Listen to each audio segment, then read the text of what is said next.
할렐루야. 성경 읽기 좋고 전도하기 좋은 계절 주신 하나님께 감사드립니다.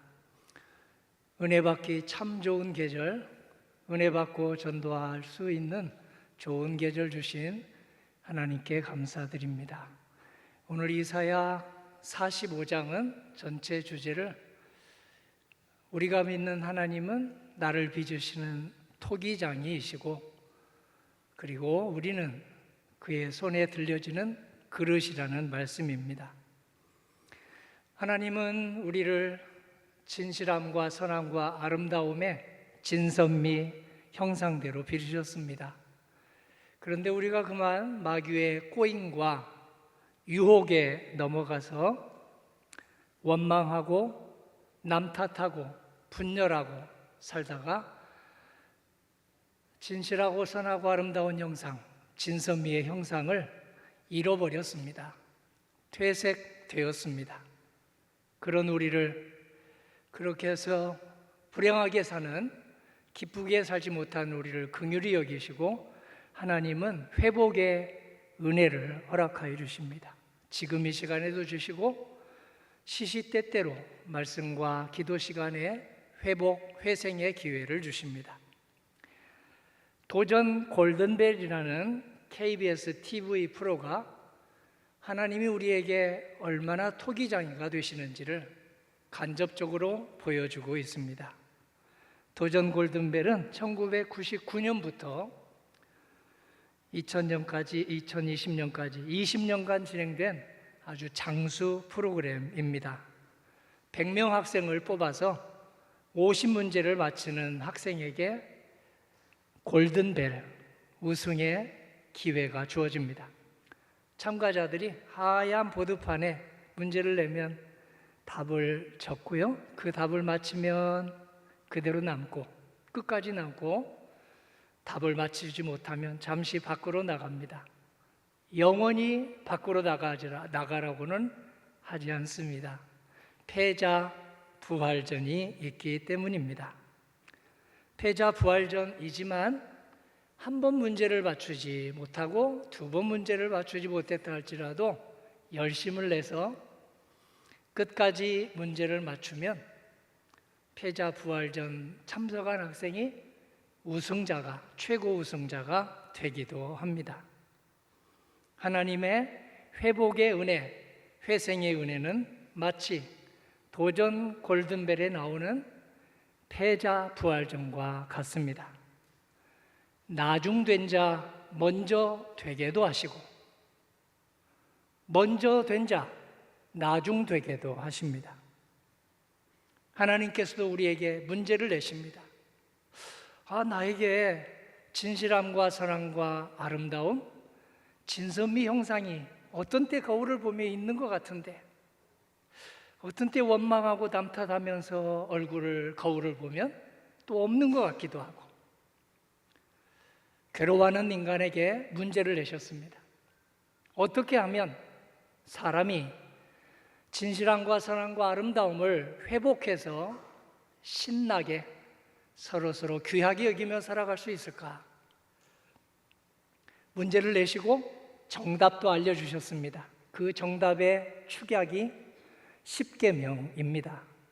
하나님을 힘껏 사랑하고 이웃을, 자신을 포함하여 이웃을 힘껏 사랑하는 것이 진선미 형상을 점점 드러내며 살아가는 알곡이 된다고 하십니다. 회복의 기회를 거듭 주셨지만 이 회복의 기회를 살리지 못한 사람들이 많이 있습니다.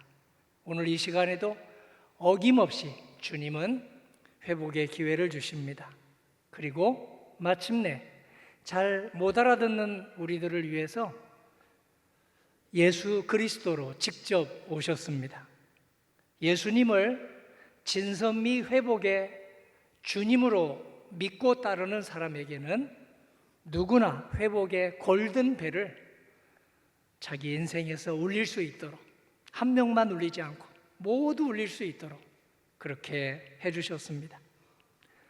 이렇게 좋으신 예수님, 하나님이신 예수님, 하나님의 진선미를 그대로 드러내신 알곡 예수님이 오신다고 700년이나 앞서서 예언을 한 분이 있습니다. 오늘 본문은 그 이사야가 쓴 본문입니다. 이사야 시대는 격동의 시대였습니다. 지금의 이스라엘과 저 이란 간의 관계처럼, 러시아와 우크라이나의 관계처럼 아주 격동의 시대였습니다. 요동치는 국제 정세에 이스라엘은 소수 민족인지라 어떻게든 살아남으려고 매일매일 몸부림을 쳤습니다. 백성은 백성대로, 정치인은 정치인대로 안간 힘을 썼습니다. 그런데 조금만 살만하게 해주시면, 하나님께서 살만하게 해주시면 자기 힘으로, 자기 능력으로 그렇게 살만하게 된 것처럼 하나님의 말씀을 소홀히 하고, 기도를 소홀히 하고, 예배를 소홀히 하고요, 하나님의 눈치는 안 보면서 사람의 눈치만 보는데 전전긍긍했습니다. 하나님의 말씀에 주목하기보다는 국제정세의 정치공학적 계산을 하는 데에는 아주 시간을 많이 냈습니다. 그렇게 살다가, 그렇게 세상에 눈독 들이고 살다가 결국은 제국주의의 발톱에 짓밟히고 말았습니다. 성전이 파괴되고 도시가 무너지고 쓸만한 청년 인재들이, 다니엘 같은 인재들이 잡혀갔습니다. 근심과 걱정과 괴로움 속에 살게 되었습니다. 괴로움이 너무 심해서 저절로 부르짖지 않을 수 없었습니다. 내 탓이요, 내 탓이요, 내 탓이요라고 부르짖지 않을 수 없었습니다. 그때 토기장이 하나님이 말씀하셨습니다. 이사야 45장 9절, 오늘의 요절입니다. 질그릇 조각 중 한 조각 같은 자가 자기를 지으신 이와 더불어 다툴진대 화 있을진저 지늘기 토기장이에게 너는 무엇을 만드느냐, 또는 네가 만든 것이 그의 손이 없다 말할 수 있겠느냐? 하나님이 토기장이심을 깨달으면, 하나님이 개인의 토기장이시고 민족 역사의 토기장이심을 깨달으면 근심, 걱정, 괴로움에 포로 생활을 이겨내고 마침내 자유함을 얻을 수 있다는 말씀입니다. 하나님의 말씀을 믿고 아멘하고 삶 속에 접붙이는 사람은 말씀이 그대로 이루어졌습니다. 속히 이루어졌습니다. 이스라엘 백성은 주전 538년경 페르시아 왕, 지금의 성경에서는 바디라고 나와 있는데요, 지금의 이란 땅입니다. 이스라엘과 지금 격전을 치르고 있죠. 페르시아 왕 고레스의 칙령으로 풀려나게 되었습니다. 고레스는 이스라엘을 사랑해서가 아니고 자기의 원활한 통치력을 증강시키기 위해서 이스라엘 포로들을 풀어주었습니다.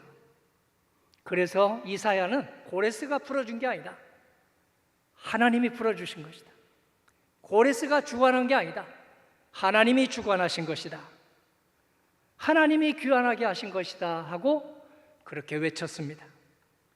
그런데요, 고레스는 알았을까요?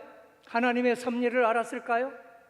나의 정치적 행위들이, 포로를 석방시킨 이 행위들이 하나님의 큰 섭리하에 한 조각 그릇임을 알고 있었을까요? 그의 정치 초기, 중기, 말기를 보면 몰랐을 것이 분명합니다. 어찌 정치인들 뿐입니까? 성도님과 저는 어떻습니까? 우리의 행함들이 하나님의 섭리하에 이루어졌다, 하나님의 계획 속에 이루어졌다, 얼마나 그렇게 고백을 하며 주님 앞에 저는 작은 그릇에 불과합니다, 저는 나무 그릇, 질 그릇, 그런 그릇에 불과합니다라고 고백하며 살고 있을까요? 그래서 우리를 빚으시기 원하시는 하나님이 오늘 말씀하십니다. 이사야 45장 6절입니다. 해 뜨는 곳에서든지 지는 곳에서든지 나밖에 다른 이가 없는 줄을 알게 하리라. 나는 여호와라. 다른 이가 없느니라. 아멘. 진흙에 불과하던 우리를 하나님의 진선미 고귀한 형상대로 지으신 하나님의 섭리를 새기면 새길수록 우리는 명품보다도 더 좋은 작품으로 빚어집니다. 똑같은 명품보다 더 좋은 주님이 기뻐하시는 작품으로 빚어집니다. 오늘 우리는 하나님의 섭리 속에 나의 인생을 들려지도록 그렇게 예배하고 기도하는 백성입니까? 아니면 세상에서 축적한 학식과 경험만 의지하며 그 경험과 학식 위에서 내 인생의 집을 짓는 데 골몰하고 있습니까? 토기장이 하나님, 우리를 작품으로 빚기 원하시는 하나님이 말씀하십니다. 이사야 45장 7절입니다. 나는 빛도 짓고 어둠도 창조하며 나는 평안도 짓고 환난도 창조하나니 나는 여호와라. 이 모든 일들을 행하는 자니라 하였노라. 아멘. 여호와라는 말은 나는 과거에도 너 옆에 있었고 지금도 옆에 있고 앞으로도 옆에 있는 유일한 창조주다, 토기장이다 하는 말을 여호와라고 하지 않습니까?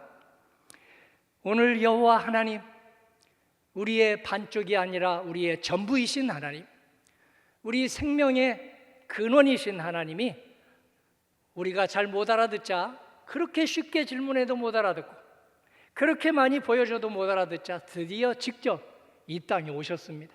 육신을 입고 오셨습니다. 성경에서는 겸손하게 독생성자라고 하지만 예수님이 하나님이십니다. 하나님은 예수님으로 오셔서 얼마나 하나님이 우리를 아름다운 그릇으로 쓸만한 작품으로 빚기 원하시는지 우리에게 보여주셨습니다. 특별히 알곡과 가라지의 비유를 들려주십니다. 제자들이 예수님께 물었습니다. 예수님, 예수님, 열매를 많이 맺고 싶습니다. 우리 가정에서, 우리 교회에서, 우리 삶에서 열매를 많이 맺고 싶습니다. 그런데 가라지가 있어서 힘듭니다. 가라지가 있어서 잘 안 됩니다. 가라지는 뽑아야 되지 않겠습니까? 뽑으려고 물어본 거예요. 그러자 예수님은 의외의 대답을 하십니다. 그대로 두어라. 뽑지 말고 그대로 두어라. 가라지를 뽑다가 옆에 있는 알곡들이 반드시 다친다. 가라지 뽑으려다가 가라지 하나에 알곡 2, 6, 10이 뽑힐 수 있다. 가라지인 줄 알고 뽑았는데 알곡인 경우를 경험해 보셨습니까? 가라지인 줄 알고 뽑았는데 알곡이면 우리가 얼마나 안타깝습니까? 알곡인 줄 알고 정성 다해서 키워줬더니 가라지면 얼마나 후회 막급입니까? 숙고해 보면, 생각해 보면 알곡도 얼마든지 유혹에 빠져서 가라지로 타락할 수 있습니다. 가라지도 얼마든지 주님의 손에 들려지면 개과천선 환골탈퇴하여 알곡이 될 수 있습니다. 우리 주님의 손에 들려지면 아무리 금그릇은 그릇이 아니고 질그릇, 토기 그릇이라 흙그릇이라 할지라도 주님의 손에 들려지면 우리는 작품으로 빚어지고 알곡이 되어서 30배, 60배, 100배의 결실을 가정에, 교회에 남기고 주님의 나라에 간다고 하셨습니다. 그래서 예수님은 알곡의 성향을 키우고 가라지를 뽑는데 힘쓰지 말라고 하십니다. 알곡의 성향을 키우면 가라지 성향이 점점 약해진다고 하십니다. 예수님은 추수 때가 되면 종말 심판 때가 누구나 옵니다. 저녁 시간이 심판의 예고 방송입니다. 그리고 겨울이 우리 심판의 예고 방송입니다. 우리의 늙어감이 심판의 예고 방송입니다. 종말 심판 때가 되면 알곡은 거두시고 가라지는 어김없이 모아서 불에 태워 찌리하시리니 지금 가라지 때문에 힘들다고 뽑아내려고 그렇게 쓰지 말고 알곡의 성향을 키우는데 시간 내고 지식 내고 은사를 다하라고 말씀하십니다. 최종의 심판은 오직 정확하신 한 분 하나님께 맡기고 가라지에 오염되지 않게 해주세요, 가라지에 물들지 않게 해주세요 하면서 알곡을 키우는데 시간을 바치라고 하십니다. 그대로 놔두지는 말라고 하십니다. 아이고, 가라지 그대로 놔두라고 했어. 그래서 아무 노력도 안 하면 가라지가 점점 자라납니다. 가라지밭이 됩니다. 우리 가정이, 우리 목장이 그렇게 되셔야 되겠습니까? 가라지 있는 곳에서 힘든다 할지라도 알곡들을 하루하루 가꾸는데 힘쓰다 보면 신기합니다. 우리 예수님이 역사하셔서 가라짐이 점점 약해지게 해주시고 알곡은 점점 불어나서 30배, 60배, 100배가 되게 하여 주십니다. 제가 나이가 많지 않은데요, 살아보니 참 이상한 일입니다. 내 흠결은 잘 안 보이는데 남의 흠결은 왜 잘 그렇게 보일까요?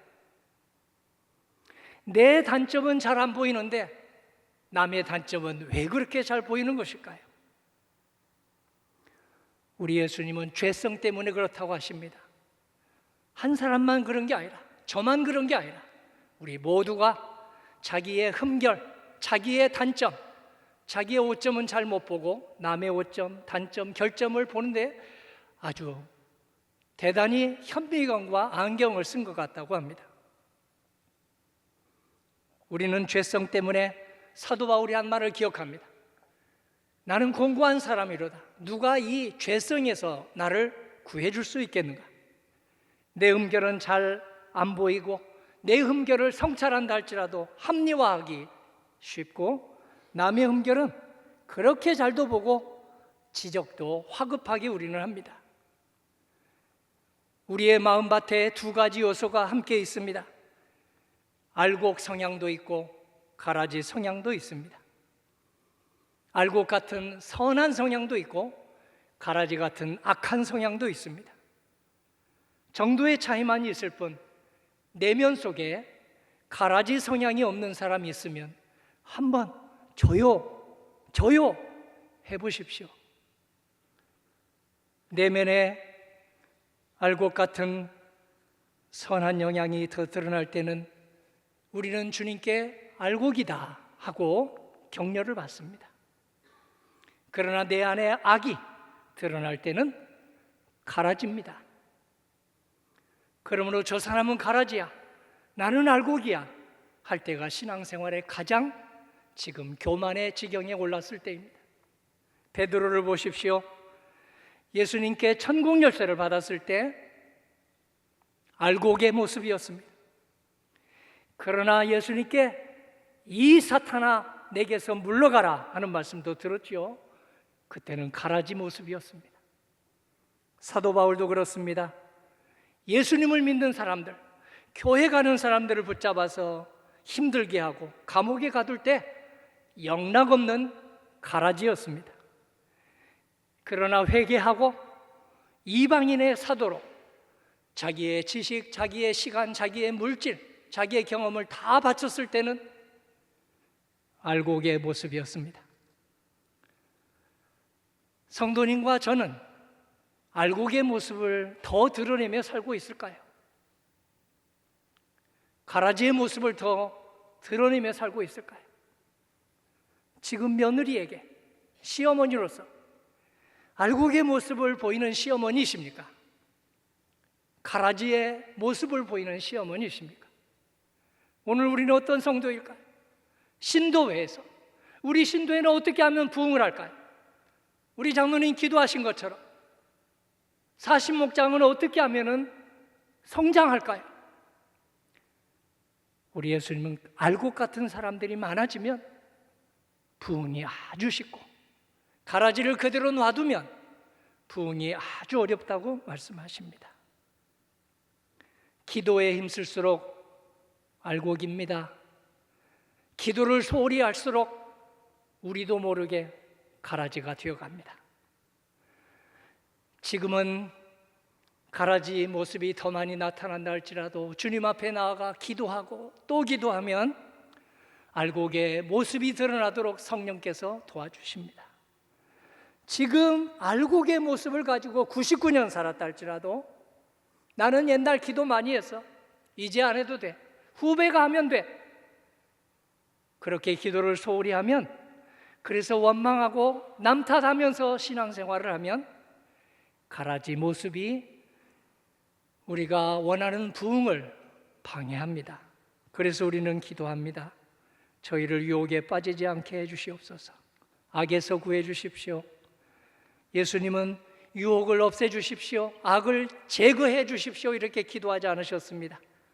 악의 유혹에 빠지지 않게 해주시고 구해달라고 하십니다. 안타깝게도 주님이 마지막 심판할 때까지 가라지가 그대로 있다는 뜻입니다. 악이 그대로 있다는 뜻입니다. 그런데 더 감사한 것은 이 알곡과 가라지 속에 주님이 동행하시고 함께 하시면서 가라지 돌아올 때까지 기다리자, 이겨내자, 그리고 알곡을 응원해주고 알곡을 키워주고 알곡을 열심히 격려하는 일에 힘을 쏟으라고 하십니다. 알곡을 어떻게 키워줄까요? 예수님은 간단하게 말씀하십니다. 지적하고 정죄하는 것보다 격려와 응원이 훨씬 더 좋다고 말씀하십니다.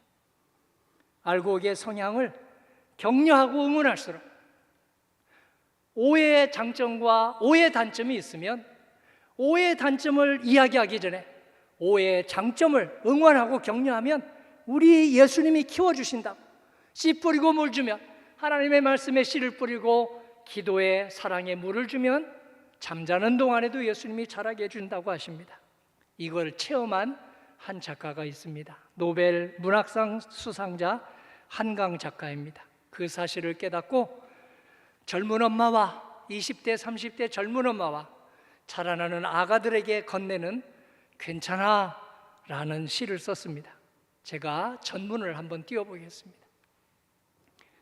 태어나 2달이 되었을 때 아이는 저녁마다 울었다. 배고파서도 아니고 어디가 아파서도 아니고 이유도 없이 해질녘까지 밤까지 꼬박 3시간. 거품 같은 아이가 꺼져버릴까 봐 나는 2 팔로 껴안고 집안을 수없이 돌며 물었다. 왜 그래?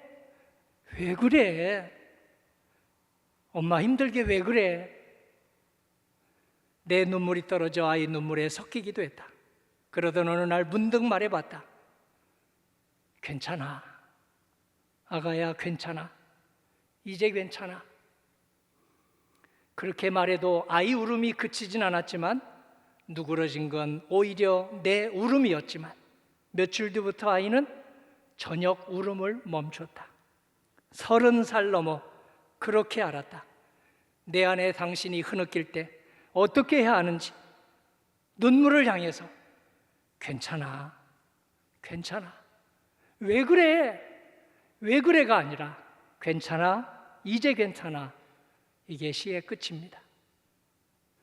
하나님이 우리에게 하시는 말씀, 왜 그래? 이런 말이 더 많으실까요? 괜찮아, 이제 괜찮아. 트라우마에서 그리고 우울감에서 벗어나도록 우리를 도와주시는 하나님이 아니시겠습니까? 말씀에 약을 발라주시고 성령의 불과 맛 속에 우리를 담그게 해주셔서 알곡이 되게 해주시지 않겠습니까?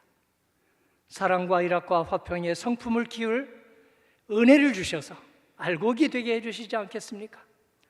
오래 참음, 자비, 양선에 인간관계를 맺게 해주셔서 주님의 알곡으로 자라게 해주지 않겠습니까?